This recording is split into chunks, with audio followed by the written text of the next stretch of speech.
ఫిబ్రవరి 2026 మిథున రాశి గోచార ఫలితాలు ఏ విధంగా ఉండబోతున్నాయో చూద్దామండి. విద్యార్థులకి, వ్యాపారస్తులకి, ఉద్యోగస్తులకి, స్త్రీలకి, రైతులకి, రాజకీయ నాయకులకి, ఆరోగ్య సంబంధమైన విషయాలు, ధన సంబంధమైన విషయాలు, చివరి రెమెడీస్ ఇవన్నీ కూడా చూద్దామండి. చివరిదాకా చూడగలరు. నచ్చితే లైక్ చేయండి, 10 మంది బంధుమిత్రులకు షేర్ చేయగలరు. ఇక్కడ మిథున రాశి ముఖ్యంగా ఏంటంటే అసలు ఈ మాసంలో ఎలా ఉండబోతుంది సింపుల్గా చెప్పాలంటే, ఈ మాసంలో మిథున రాశి వారికి ముఖ్యంగా ఎక్కువగా బుద్ధి సంబంధం, కమ్యూనికేషను, ప్రయాణాలు, కొత్త కొత్త అవకాశాలు, సంబంధాలు బ్యాలెన్స్ చేసుకోవడం, ఇలాంటి వాటి చుట్టూ తిరిగే మాసం అని చెప్పాలి మిథున రాశి వారికి.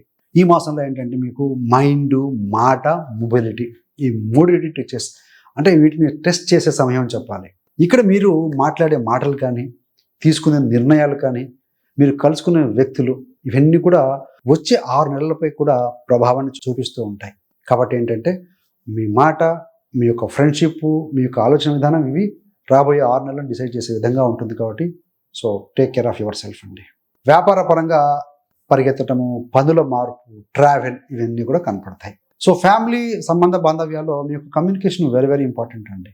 డబ్బు సంబంధంగా చూస్తే ఇన్కము, ఖర్చు, ఇన్వెస్ట్మెంట్లు ఈ నెలలో మీరు కొంత స్క్రిప్ట్ చేయాల్సిన అవసరం అయితే కనపడుతుంది. మిథున రాశి వారికి ఈ యొక్క ఫిబ్రవరి మాసంలో చిన్న చిన్న ఆదాయాలు కలిసి పెద్ద మొత్తం అవుతున్నట్టుగా ఉంటుంది. సైడ్ ఇన్కమ్, కమిషన్లు, ఇన్సెంటివ్లు, చిన్న చిన్న ప్రాజెక్టులు ఇవన్నీ కలిపి మీకు కొంత హెల్ప్ చేస్తాయని చెప్పవచ్చండి.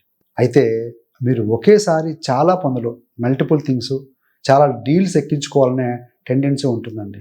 ఫోకస్ లేకపోతే కమిషన్ వెళ్ళిపోవటం, డీల్స్ కన్ఫ్యూజ్ కావడం జరుగుతుందండి. కాబట్టి 1 టాస్క్ అట్ ఏ టైం. ఒక పని చేసేటప్పుడు దాని మీద ధ్యాస ఉంచండి. అది అయిన తర్వాత ఇంకొకటి తీసుకోండి. 2-3 ఇన్కమ్ సోర్సెస్లో ముఖ్యమైన వాటిని ఫోకస్ చేయండి. మల్టిపుల్ వస్తుంది అవకాశాలు, ఏది బెస్టో చూసుకోండి. షార్ట్ టర్మ్ స్పెక్యులేషన్ కన్నా మిడిల్ లేదా లాంగ్ టర్మ్ ప్లాన్స్ మీద మీరు దృష్టి పెడితే చాలా బాగుంటుంది. మీ యొక్క సొంత క్యాలిక్యులేషన్ ప్రకారము ధన లాభస్థాన గ్రహాల ఆధారంగా రిస్క్ లెవెల్ను మీరు పెంచి లేదా తగ్గించవచ్చు. ఇట్ డిపెండ్స్ ఆన్ యువర్ మీ యొక్క ఆలోచన విధానము, ఫోకస్ మీద డిపెండ్ అయి ఉంటుందండి. ఉద్యోగస్తులకి ముఖ్యంగా ఏంటంటే ఆఫీస్లో ఫోను, మొబైళ్ళు, మీటింగ్స్ ఇలాంటివి ఒకటి ముగిసే సమయంలో మరొకటి స్టార్ట్ అయ్యేలా బిజీగా ఉంటారని చెప్పవచ్చు. వృత్తిలో బిజీగా ఉంటుంది. మీ యొక్క కమ్యూనికేషన్, మీ యొక్క కమ్యూనికేటివ్ స్కిల్స్ మీద మీ ఫ్యూచర్ ఆధారపడినట్టుగా ఉంటుంది సిచ్యుయేషన్. కాబట్టి focus on your communication. Seniors ముందు ప్రజెంట్ చేయటము, డాక్యుమెంటరీ తయారు చేయటం, రిపోర్ట్ సమ్మరీ, క్లయింట్ కాల్స్ ఇవన్నీ మీకే ఎక్కువగా వస్తుంటాయి మిథున రాశి వారికి వర్క్లో.